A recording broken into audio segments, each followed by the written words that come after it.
Hello বন্ধুরা, wbporashona.com চ্যানেলে সবাইকে স্বাগত। আজ আমরা দশম শ্রেণীর ভূগোলের ভারতের অর্থনৈতিক পরিবেশের উপর কিছু অতি সংক্ষিপ্ত প্রশ্নের উত্তর তোমাদের সাথে আলোচনা করব।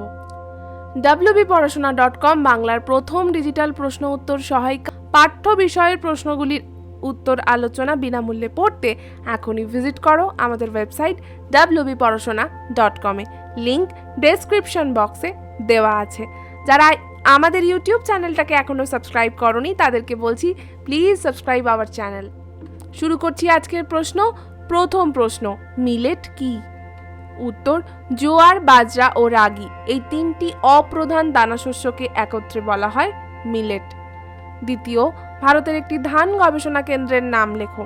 উত্তর, ভারতের একটি ধান গবেষণা কেন্দ্র হলো সেন্ট্রাল রাইস রিসার্চ ইনস্টিটিউট, এটা রয়েছে কটকে। তৃতীয়, ভারতের বৃহত্তম পেট্রোরসায়ন শিল্প কেন্দ্রটি কোথায় অবস্থিত?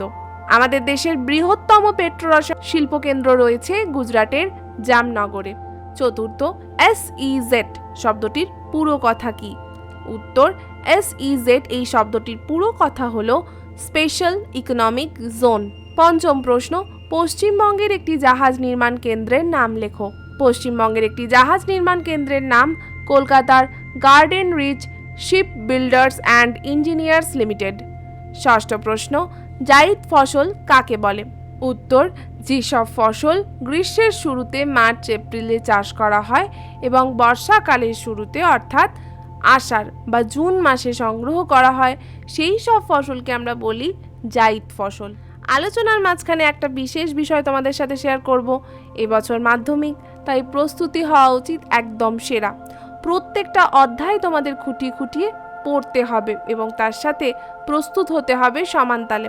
তা তোমরা বুঝবে কি করে কতটা পড়েছো বা কতটা ভালোভাবে তৈরি হয়েছে এক একটা অধ্যায়? তার জন্যই রয়েছে মাধ্যমিক চ্যাপ্টার টেস্ট ইবুক সিরিজ। পাওয়া যাচ্ছে দশম শ্রেণীর সব কটি বিষয়ের ওপর। কি থাকছে? প্রতিটা অধ্যায় থেকে প্রশ্নপত্র ও তার মডেল উত্তরপত্র। এই উত্তরপত্রের সাথে তোমরা নিজেদের উত্তরপত্র মিলিয়ে চেক করে নিতে পারবে কোনো টিচার ছাড়াই। তাহলে বুঝতে পারবে ঠিক কতটা প্রস্তুতি তোমাদের হয়েছে আর কতটা খামতি থেকে গেছে।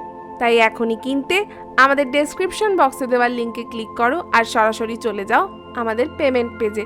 সেখানে পেমেন্ট সম্পন্ন করলেই 24 ঘন্টার মধ্যে এই ইবুকগুলি তোমাদের হোয়াটসঅ্যাপ অথবা ইমেল অ্যাকাউন্টে পৌঁছে যাবে। আর যদি আরও কোনো কোয়েশ্চেন থাকে তাহলে স্ক্রিনে দেওয়া নাম্বারটাতে আমাদের ডায়াল করো অথবা হোয়াটসঅ্যাপ করতে পারো। ফিরে এলাম আবার আলোচনায়। সপ্তম প্রশ্ন, ভারতের দুটি খারিফ শস্যের নাম কি? উত্তর, ধান ও পাট হলো ভারতের দুটো খারিফ শস্য। অষ্টম প্রশ্ন, ভারতের কোন মৃত্তিকা কার্পাস চাষের পক্ষে অত্যন্ত আদর্শ? এটি হলো কৃষ্ণ মৃত্তিকা বা কালো মৃত্তিকা। মোটামুটি দেখা যায় মুম্বাই, মহারাষ্ট্র, গুজরাট এই সমস্ত অঞ্চলে এটা কার্পাস বা তুলো চাষের পক্ষে খুব ভালো। নবম প্রশ্ন, পশ্চিমবঙ্গের পেট্রোরসায়ন শিল্প গড়ে ওঠা স্থানটির নাম কি? পশ্চিমবঙ্গের পেট্রোরসায়ন শিল্প গড়ে উঠেছে হলদিয়া অঞ্চলে। এবং আজকের শেষ প্রশ্ন, ভারতের সর্বাধিক জনবহুল রাজ্যের নাম কি? এটি হলো উত্তরপ্রদেশ। আজকের আলোচনা এখানেই শেষ করছি। এই অধ্যায় সম্পর্কিত আরও প্রশ্ন উত্তর পড়তে চাইলে এখনই ভিজিট করো wbporashona.com এ। যারা আমাদের ইউটিউব চ্যানেলটাকে এখনও সাবস্ক্রাইব করোনি তাদেরকে বলছি প্লিজ সাবস্ক্রাইব করে পাশে থাকা বেল বাটনে ক্লিক করে দাও। আবার দেখা হবে অন্য কোনো পর্বে।